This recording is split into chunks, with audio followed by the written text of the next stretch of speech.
Hello friends, स्वागत है आपका मेरे चैनल पे जिसका नाम है। दोस्तों, आज जो मैं कहानी आप लोगों के लिए लेके आई हूँ उस कहानी का शीर्षक है दहेज। ये कहानी गांव में रहने वाली एक सीधी सादी सी लड़की सपना का है।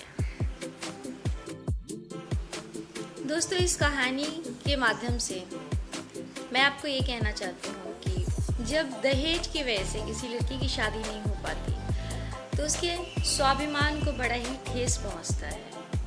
ऐसे हालत में एक लड़की को टूट के बिखरना नहीं चाहिए, उसे कुछ ऐसा करना चाहिए जिससे समाज के लिए वो एक आदर्श साबित हो। तो चलिए आज की कहानी को सुनते हैं कि हमारी कहानी की नायिका सपना ने क्या किया। सपना को देखने आज लड़के वाले आने वाले थे।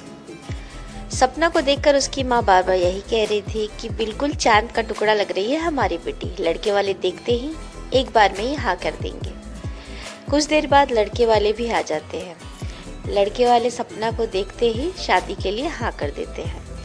कुछ देर के बाद सपना अपने अंदर वाले कमरे में चली जाती है, लेकिन कुछ देर बाद लड़के के पापा जोर जोर से सपना के पापा को कहते हैं, 7 लाख रुपए से 1 रुपया भी कम नहीं लेंगे हम। अगर दहेज देने की औकात नहीं थी तो हमें क्यों यहाँ बुलाया? चलो बेटा चलो, यहाँ से चलो।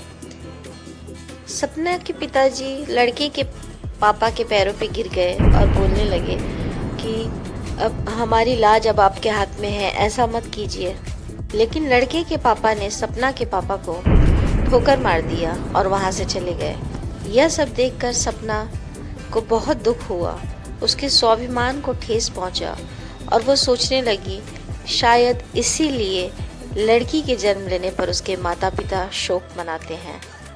लेकिन सपना टूटकर बिखरने वाली लड़कियों में से नहीं थी। उसने अपने आंसू पोंछे और उसी वक्त निर्णय कर लिया कि अब वो सज धज कर किसी और के सामने नुमाइश के लिए नहीं खड़ी होगी, बल्कि अपने पैरों पर खड़ी होगी। बाद सपना सिलाई सीखना शुरू कर देती है। सपना जिसके यहाँ से सिलाई सीखती रहती है वो शहर से बहुत सारा सिलाई का काम लेकर आती है। सपना शहर के कपड़ों को बहुत अच्छी तरह से सिलती है, जिससे उसे बहुत सारे सिलाई के काम मिलने लगते हैं। धीरे धीरे वो इतना अच्छा सिलने लगती है जिससे एक दिन शहर की एक लड़की खुद ही उससे मिलने के लिए गांव में आती है और उसके साथ मिलकर एक बुटीक खोलने का प्रस्ताव रखती है। सपना हाँ कर देती है। उसके बाद सपना की मदद से वो लड़की वहाँ पे एक शहर में एक बुटीक खोल लेती है, जिससे सपना और भी ज़्यादा से कमाने लगती है और इस राह पे वो सफल हो जाती है। उसके बाद सपना गांव की लड़कियों को मुफ्त में सिलाई सिखाने लगती है और आत्मनिर्भर बनने में मदद करती है। अब उस गांव की लड़कियों का सपना किसी की पत्नी बनकर उसकी गृहस्थी संभालना नहीं, बल्कि माता पिता के परिवार में आर्थिक सहायता करनी रह गई है।